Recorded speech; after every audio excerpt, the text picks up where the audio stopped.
So, Lee, how will the sustainability disclosures help advisors?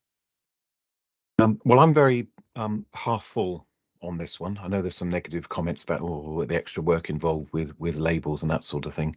But if you think about the marketplace at the moment, you've got ethical, responsible, impact, SDG, green, planet friendly, extra green, um, carbon positive, carbon neutral, zero emissions target funds. There's so many different options available, a lot of them doing the same thing, quite a lot of them doing the same thing badly behind a good marketing campaign. Mm.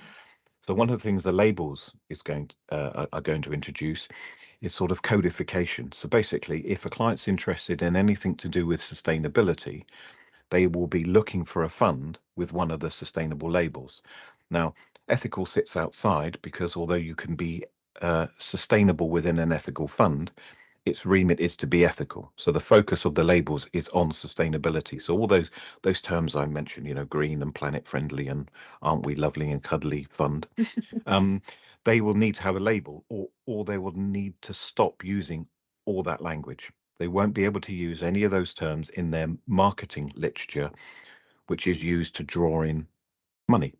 So advisors looking at the market can say, if they're using the spectrum of capital, um, if a client doesn't want anything to do with sustainability or ESG or ethical, then they go for conventional funds, and they'll be easier to identify because they will not have anything. They will not even imply that there's something good or green Mm. or nice about their investment strategy. It is what it is. That's it. They can't make any claims.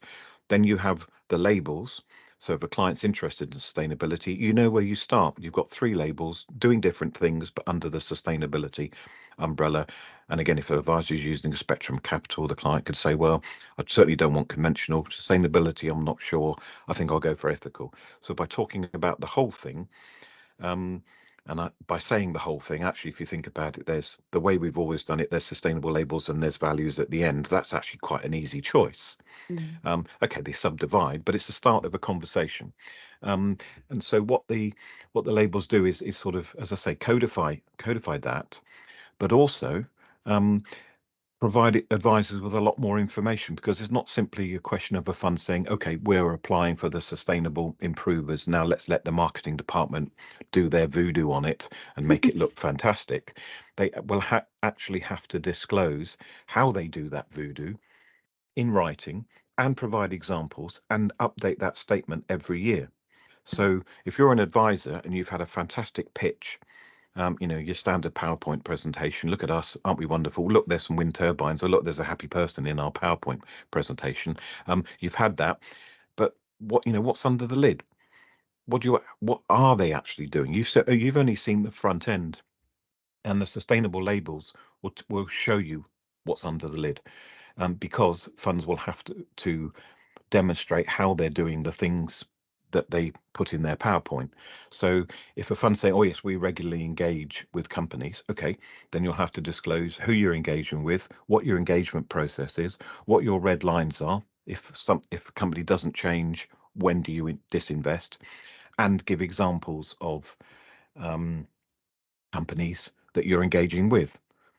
And also give examples of controversial or unexpected holdings in the fund. So fund managers have to preempt a client thinking, well, I bought a sustainable fund. Why has it got an oil company in it? Because it's a sustainable improvers fund and we're Right. improving that company. But they can't just say, oh, yeah, we invest in oil companies and we're talking to them.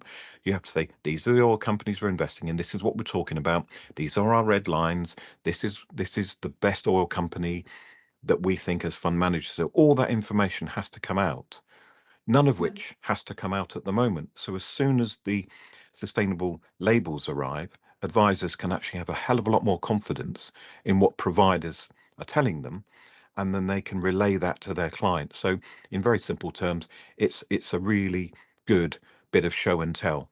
At the moment, we've got the show, but there's not a lot of telling out there about how they do things. So from an advisor's perspective, they can recommend a fund. They can then say, this is how the company does it. And every year we can monitor how they're doing it, because each year they have to produce a statement to show, if they're an improvers fund, for example, what's improving, how they're actually Mm. improving businesses. And we think that's fantastic for advisors.